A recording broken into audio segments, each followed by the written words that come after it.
사도행전 13장, 14장에서는 바울 사도와 바나바가 제1차 전도 여행을 한 과정에 대해서 쭉 말씀을 해 주었습니다.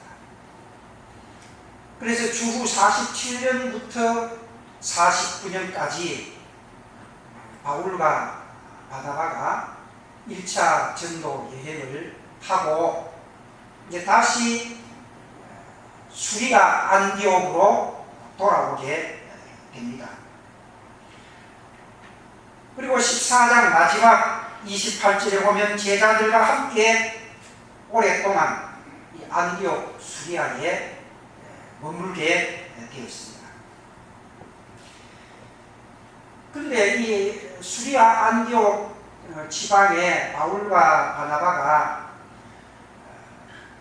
머물면서 복음을 전하는데 유대인 중에 한 사람이 그 지역에 와서 모세의 법대로 할례를 받아야 구원을 받는다. 만약에 할례를 받지 못하면 구원을 받을 수가 없다라고 자꾸 전하는 겁니다. 그러니까 이방 사람들이 지금 혼돈을 합니다. 바울과 바나바는 예수를 믿으면 구원받는다고 했는데 이 유대인 가운데 한 사람은 할례를 받아야 구원을 받는다고 하니까 어느 말이 옳으냐? 어느 말이 옳으냐? 그래서 혼돈을 하게 됩니다. 그리고 또 이 유대인과 바울과 바나바가 서로 논쟁을 벌이는 겁니다. 예수를 믿음으로 구원받는 것이지 할례를 행하지 않아도 된다고 바울과 바나바는 이야기를 하고, 또 유대인 그 사람은 모세의 법대로 할례를 받아야 구원을 받는다고 그렇게 주장을 하면서 서로 논쟁을 하고 싸움을 하게 되었다 그 말입니다. 서로 논쟁을 하니까 자기 주장이 옳다고 하지요. 바울과 바나바는 믿음으로 구원받는다, 이것이 맞다. 또 유대인은 아니다, 율법대로, 모세의 율법대로 할례를 받아야 구원을 받는다. 서로 각각 주장하니까 문제가 많다. 그래서 결국은 이 문제를 예루살렘에 가서 장로들과 사도들에게 물어본 겁니다. 어느 것이 맞느냐? 그게 바로 예루살렘에 가서 장로들과 사도들에게 물어보는데, 그 물어보려고 하면 모여야 되죠. 장로들과 사도들이 모여야 된다. 그래서 모인 그 모임이 뭐냐? 예루살렘 총회입니다. 예루살렘 총회. 지금도 보면 우리 교단에도 그렇고 다른 교단도 그렇고 1년에 한 차례 총회가 열리죠. 우리 교단에도 9월 달에 총회가 열리는 걸 그렇게 알고 있습니다. 총회에 가면 교회에서 일어나서 해결하지 못했던 여러 가지 문제들, 또 노회와 노회끼리 서로 해결하지 못했던 여러 가지 문제들이 총회에 가면 다 이렇게 안건으로 나옵니다. 그래서 이 문제는 어떻게 했으면 좋으냐, 저 문제는 어떻게 했으면 좋으냐, 또 거기에 전문가들이 모여서 의논하고 결의를 해서 이 문제는 이렇게 해라, 저 문제는 저렇게 해라. 그리고 인터콤인가 그 있죠, 선교단체. 인터콤이라는 선교단체가 있습니다. 처음에 인터콤이라는 선교단체가 이 경북 지역 또 북부 지역에 이렇게 왔을 때는 이게 복음을 전하는 선교단체는 선교단체인데 이 선교단체가 정말로 정상적이고 건전한 선교단체냐 아니냐 우리는 잘 모르는 거죠. 잘 모르니까 어떻게 보니까 이거 좀 이상하다 그렇게 생각하는 사람도 있고, 어떤 사람들을 보니까 야 거기에 전도하는 거는 열정적이더라, 정말로 물건을 안 가리고 전도한다 하더라, 뭐 이런저런 얘기들이 많이 나오죠. 그래서 이 인터콤 선교 단체에 대한 문제가 총회에 올라가게 된 겁니다. 작년에 총회에 올라갔어요. 총회에 올라가서 그 전문가들, 신학부에서 전문가들이 연구를 해서 총회에서 발표를 합니다. 발표를 하면 그 총회가 이제 인정을 해주면 그것이 전국 교회의 시행이 되는 겁니다. 근데 인터콤 이 선교 단체는 우리 교단에서 문제성이 있다. 문제성이 있다. 그렇기 때문에 이 인터콤에 대해서 각 우리 총회 산하에 있는 교회는 관계를 하지 말아라. 그리고 결론이 내렸습니다. 그랬더니 여러분들 인터콤 뭐 하는데 선교하는데 뭐 오라 가라 뭐 그 가서 교육받으면 뭐 좋다 뭐 이런 소리 들어도 그 잘못된 거다 그렇게 생각을 하고 그런 데 가면 안 돼요. 그 누가 뭐 싫고 좋고 그런 차원이 아니라 문제성이 있기 때문에 바로 총회에서는 여러 가지 이런 문제들을 인원을 해서 결정을 하는 것이 바로 총회인데 이 예루살렘 총회도 마찬가지. 할례를 행해야 구원을 받는다고 하는 사람들도 있고 믿음으로 구원받는다고 하는 사람도 있으니 이 문제를 예루살렘의 사도들과 또 장로들이 모인 자리에서 한번 인원을 해서 결정을 해야 되겠다. 그래서 예루살렘 총회에 이 안건을 가지고 와서 예루살렘 총회가 열리게 되는 것입니다.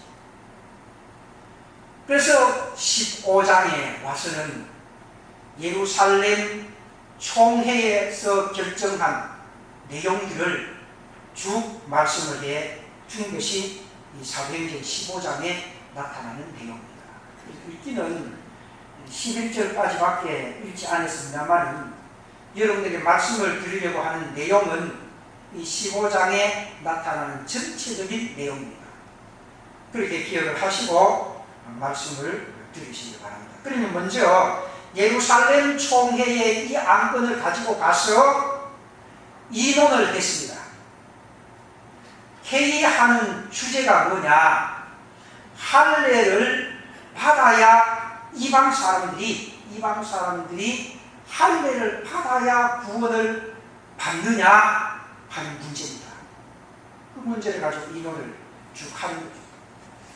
그 의논을 하니까 전통적인 유대인들 할례를 받아야 된다.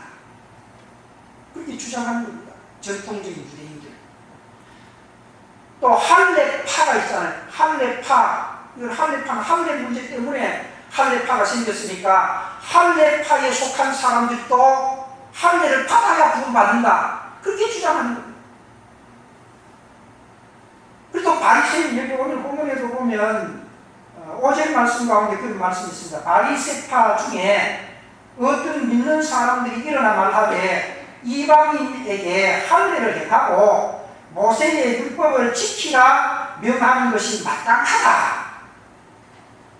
이 바리새파 사람들도 역시 모세의 율법을 지키고 할례를 행해야 구원을 받을 수가 있다고 하는 것이 마땅하다. 그렇게 주장을 하는 것입니다. 할례를 주장하는 사람들은 할례를 받아야 구원받는다. 그렇게 말하는 거죠. 근데 7절에서부터 11절 말씀 가운데 보면 베드로가 지금 말하는 겁니다. 베드로가 어떻게 말하는가 하면 우리는 그들이 우리와 동일하게 이 주 예수의 은혜로 구원받는 줄을 믿노라. 할례를 받아야 구원받는 것이 아니라 우리와 똑같이 예수의 은혜로 구원받는 줄을 우리가 믿는다. 다시 말하면 믿음으로 구원받는다고 베드로가 이야기합니다. 베드로는 사도 중에 뭐죠? 첫 번째 사도라는 거예요. 첫 번째 사도가 그렇게 이야기를 하니까 그 다음에 야고보 사도도 19절에 이렇게 이야기합니다. 이방인 중에 개종하는 자들을 율법적인 내용을 통해서 괴롭히지 말고 율법을 지켜서 구원받는다고 그렇게 괴롭히지 말고 유대인들의 도덕을 따르도록 편지로 격려를 하고 믿음으로 구원받는다고 결정을 내리자. 다시 말하면 유대인들이 지키는 그 도덕법이 있습니다. 율법 중에 일부라고 볼 수 있죠. 그 도덕법 가운데 특별히 중요한 그런 법들 몇 가지는 지키고 할례를 받아야 구원받는다고 이 문제는 할례를 받는 이 문제는 할례를 받지 않아도 믿음으로 구원을 받는다고 그렇게 결정을 내린 겁니다. 예루살렘 총회에서. 그래서 예루살렘 총회에서 결정한 내용을 안디옥 교회에 가서 예루살렘 총회에서 율법을 지켜서 행해야 구원을 받는다고 하는 문제와 할례를 받지 않아도 도덕법 몇 가지를 지키고 그 다음에 할례를 받지 않아도 구원을 받는다고 하는 이 두 가지 문제에서 결정하기를 도덕적인 법 몇 가지를 지키고 할례를 받지 않아도 예수를 믿으면 구원을 받을 수가 있다는 안건이 결정이 되었다.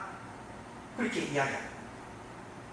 그래서 그 결정된 내용을 28절에서부터 29절에 쭉 설명을 합니다. 거기에 보면 성령과 우리는 이 요긴한 것들 외에는 아무 짐도 너희에게 치우지 아니하는 것이 옳은 줄 알아노니, 여기에서 요긴한 것들 외에는 하는 이 말은 도덕법 가운데 특별히 우리가 지켜야 할 몇 가지 안건 외에는 아무것도 너희들에게 짐을 지우지 않겠다. 그러면서 그 도덕법 가운데 몇 가지 중요한 것이 뭐냐? 28절, 29절의 내용입니다. 거기 보면 우상의 제물, 이거 먹으면 안 된다는 거죠. 여러분들 우상의 제물 먹으면 돼요, 안 돼요? 네? 안 됩니다. 우상의 제물인 줄 몰랐으면 먹어도 뭐 별로 문제 없어요. 음식을 먹는 것이 큰 죄가 되는 건 아니니까 내가 우상의 제물이라고 하는 것을 모르는 경우에는 먹어도 괜찮지만 이거 우상의 제물이라 하고 먹으라 하고 줬을 때는 안 먹어야 된다는 거예요.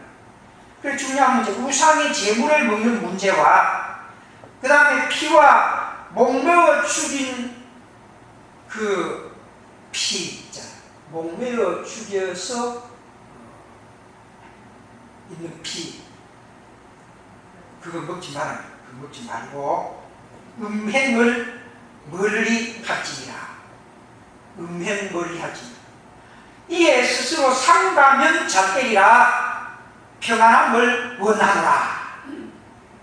몇 가지 도덕법만 지키면 할례를 받지 않아도 우리가 구원을 받는다. 예수를 믿음으로 그렇게 결정을 했던 것입니다.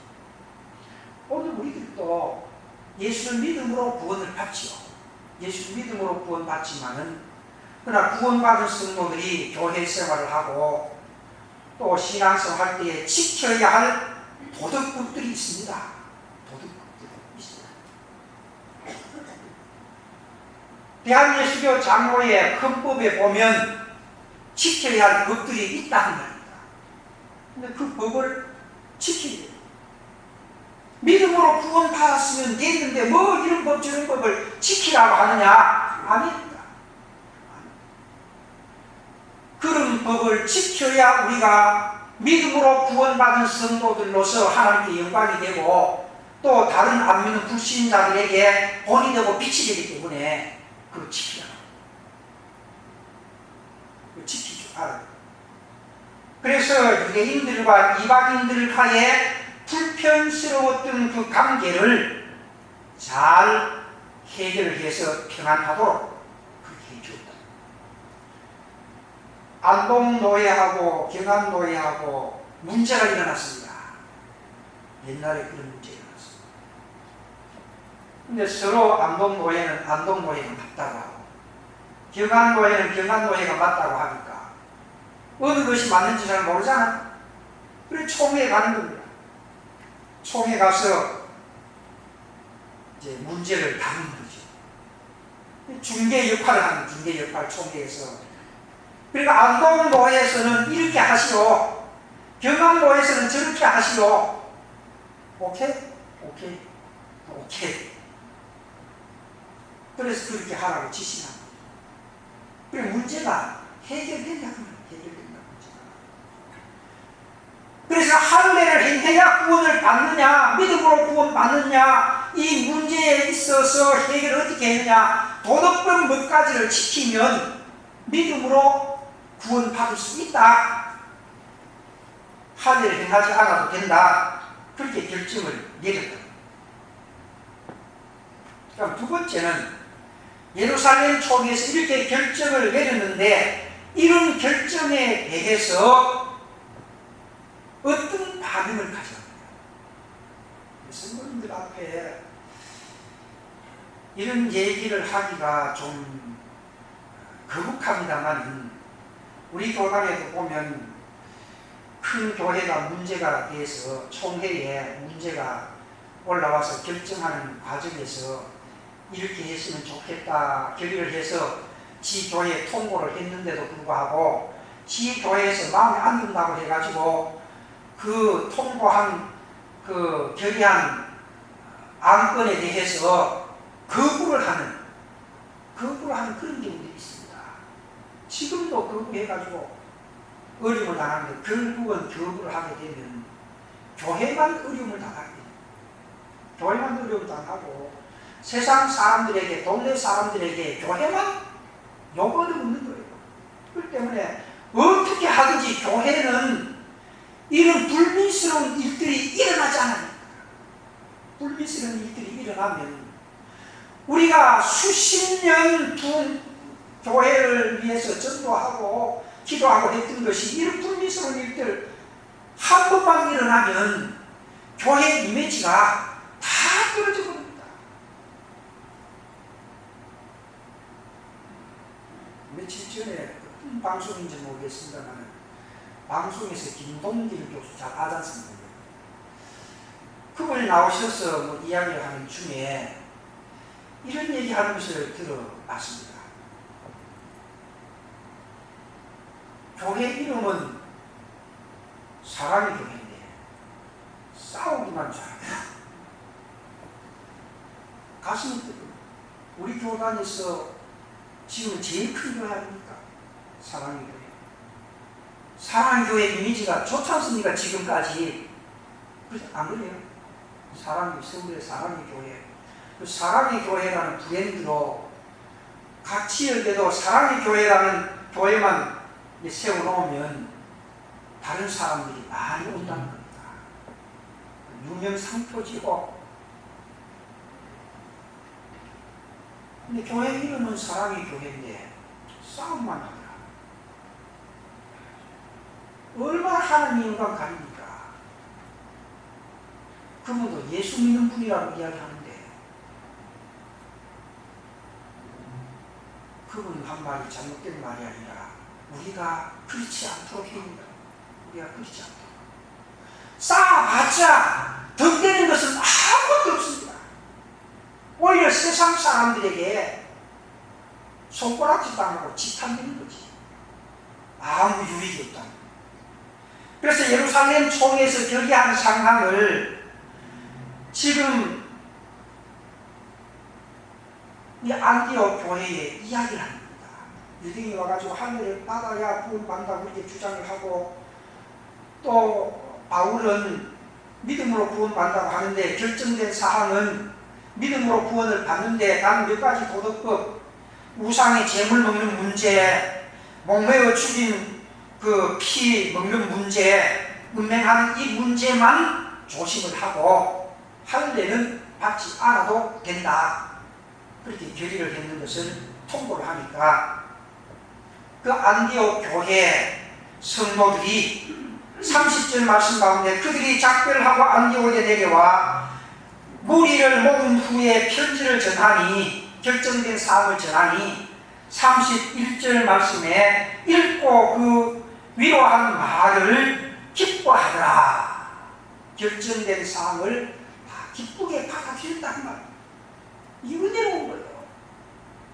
예루살렘 총회에서 그렇게 결정했다고 할지라도 아닙니다 하고 반발하고 반기를 들고 거부하면 결국은 하나님의 영광만 가려버리고 세상 사람들에게 빛이 될 수가 없다는 것입니다. 그래서 무리들이 결정한 상황을 듣고 모두가 다 기뻐했더라. 원래 유대인들의 그 기본적인 사상은 모세의 율법을 지켜 행해야 된다고 하는 그 사상이 꽉 차있어. 유대인들은 모세의 율법을 지켜야 된다, 그래 할례를 지켜야 된다, 그 사상을 가득 차있습니다. 그리고 유대인들은 이 선민의식이 있습니다.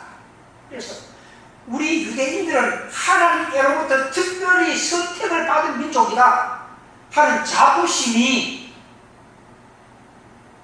교만에까지 가게 됩니다.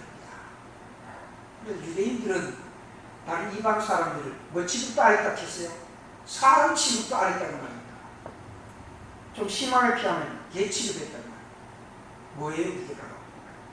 교만인 거죠. 교만. 그래서 이 유대인들은 할례를 꼭 지켜야 된다는 사상으로 가득 차 있고, 하나님은 우리를 택했다 선민 사상으로 가득 차 있는 것입니다. 그렇지만은 사실 이 유대인들이 할례를 받아야 된다고 하는 이 할례에 대해서 근본적인 것을 이 유대인들이 잘 이해를 하지 못했기 때문에, 원래 할례는 하나님의 약속의 신실성을 믿는 표시로서 할례를 베푸는 겁니다. 내가 예수 믿는 사람입니다 하는 표시로서 우리가 뭘 받죠? 보이는 세례를 받는 거죠. 나는 예수를 믿는 사람입니다 하는 표시로서 많은 사람들 앞에 세례를 받는 겁니다. 세례를 받기 때문에 내가 구원받은 게 아니에요. 예수를 믿었기 때문에 구원을 받았는데, 예수를 믿은 표시로서 세례를 받는다. 그렇기 때문에 유대인들이 이 할례를 받는 것을 잘못 오해를 합니다. 할례를 받는 것은 하나님의 약속의 신실성을 믿는 아브라함의 믿음 때문에 할례를 받는 겁니다.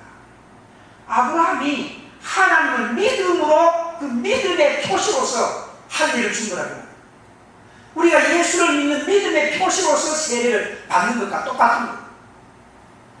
그렇기 때문에 이것을 잘 이해하지 못하면 마치 할례가 구원의 필수적인 조건으로 그렇게 생각을 하게 되는데, 바로 유대인들이 바로 할례를 구원의 필수 조건으로 그렇게 잘못 오해를 했다는 것입니다. 그래서 그들이 주장하기를 할례를 받아야 구원받는다고 그렇게 주장을 한 건데, 그것은 할례에 대해서 바른 이해를 하지 못했기 때문이다. 그 말입니다. 그래서 심지어는 이 유대인들 가운데 보면 할례를 받아야 구원을 받는다고 아주 강력하게 주장해서, 아까도 말씀을 드렸습니다만 할례파라고 하는 파도 생기게 되었다. 오늘날로 말하면 세례는 예수를 믿음으로 재시슴을 받았다고 하는 표시로서 세례를 베풉니다. 그런데 만약 세례를 받지 않으면 구원을 받지 못한다고 그렇게 한다면은 우리는 예수를 믿는 믿음은 아무런 소용이 없게 됩니다. 세례만 받으면 되지 예수를 믿는 믿음은 별로 필요가 없다는 거예요. 그렇기 오늘 우리가 꼭 기억해야 될 것은, 우리가 예수를 믿음으로 구원을 받고 구원을 받은 표시로서 우리가 세례를 베푸는 겁니다. 그래서 세례도 우리가 시행을 해야 되고 예수를 믿는 이 믿음도 있어야 됩니다. 그래서 예수를 믿는 믿음은 아주 소중한 것입니다. 예수를 믿는 믿음 때문에 우리가 구원을 받는 것이지 세례 때문에 구원을 받는 것도 아니고 우리가 율법을 지켜 행함으로 구원을 받는 것이 아니고 예수를 믿음으로 구원을 받는다. 이것을 우리가 분명하게 알아야 됩니다. 그리고 세 번째는 복음 전파의 다양한 하나님의 역사입니다.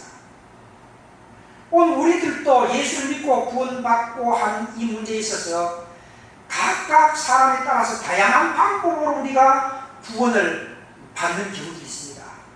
어떤 사람 몸이 아파가지고 그것 때문에 구원받는 사람도 있고 어떤 사람 사업에 실패해가지고 복음을 받아들여가지고 예수 믿는 사람도 있고 어떤 사람 이것도 저것도 아닌데 우리 아버지가 우리 어머니가 예수를 믿어서 모태에서부터 이것저것 없어도 예수 믿는 사람이 있고 복음을 받아들이는 그 방법은 다양한 방법이다. 다시 말하면 복음의 전파는 하나님의 다양한 방법에 의해서 복음이 전파가 되는 것이다 하는 것을 그 다음에는 말씀을 해주죠. 36절 이하의 말씀 가운데 그런 내용 말씀. 구원의 문제에 대해서 이제 결론을 내렸습니다. 할례를 뭐 행하느냐 안 하느냐, 뭐 예수를 믿어야 되느냐 안 믿어야 되느냐 그런 문제가 이제는 해결이 됐다. 할례를 받지 않아도 예수를 믿으면 구원을 받을 수가 있다고 그렇게 이제 확정이 됐기 때문에 바울과 바나바는 안디옥에 유하면서 많은 사람들에게 예수를 믿음으로 구원받는다고 그렇게 복음을 많이 전파를 했습니다. 그런데 36절에서부터 41절 말씀 가운데 보면 복음을 전파하는 다양한 하나님의 역사에 대해서 한번 살펴볼 수가 있는데요. 거기 보면 바울이 바나바를 보고 이제 이야기를 합니다. 우리가 전에 1차 전도 여행을 쭉 다녀왔는데 그들이 어떻게 지금 신앙생활하고 있는지 궁금하니까 우리가 1차 전도 여행을 했던 그곳을 다시 한번 방문해서 그들이 신앙생활 정상적으로 잘 하고 있는지 한번 살펴보자. 그렇게 제안을 합니다. 바울이 바나바를 보고. 그리고 바나바도 좋다. 같이 가자. 그렇게 결정을 하고 같이 가도록 했습니다. 그런데 문제가 생기게 되는 것이 어떤 문제가 생기느냐. 39절 말씀에 보면 이런 말씀, 서로 심히 다투어 피차 갈라서니 서로 심히 다투었다 그랬습니다.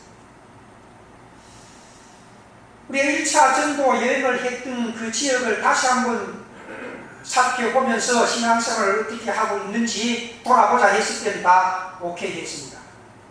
근데 돌아보는데 마가를 데리고 가자 그렇게 말합니다.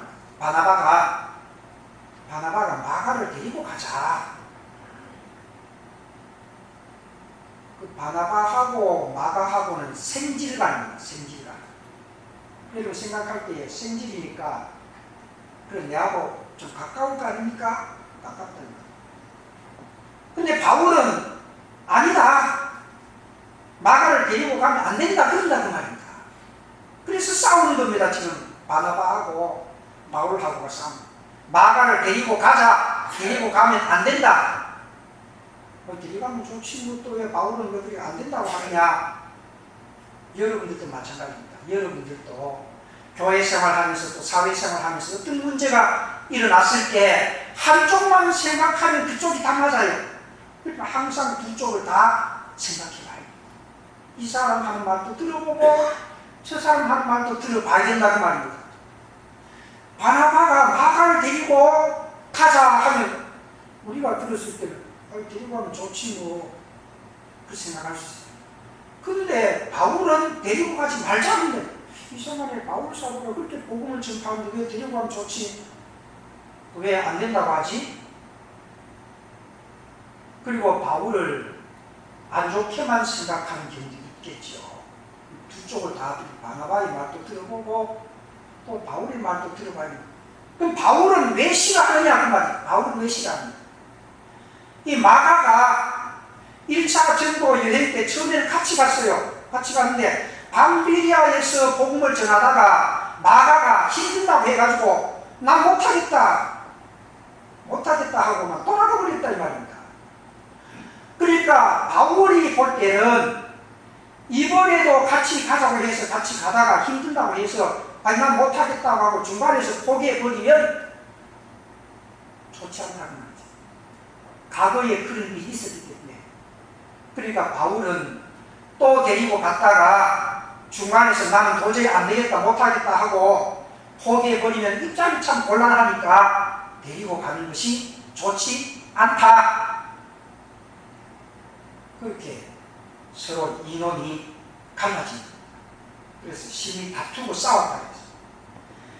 그래서 결국은 바나바는 마가를 데리고 마가하고 같이 구브로로 가서 복음을 전하고 바울은 실라를 데리고 수리아와 길리기아 다소 이 지역으로 다니면서 복음을 전파하게 됩니다. 그럼 둘로 갈라집니다.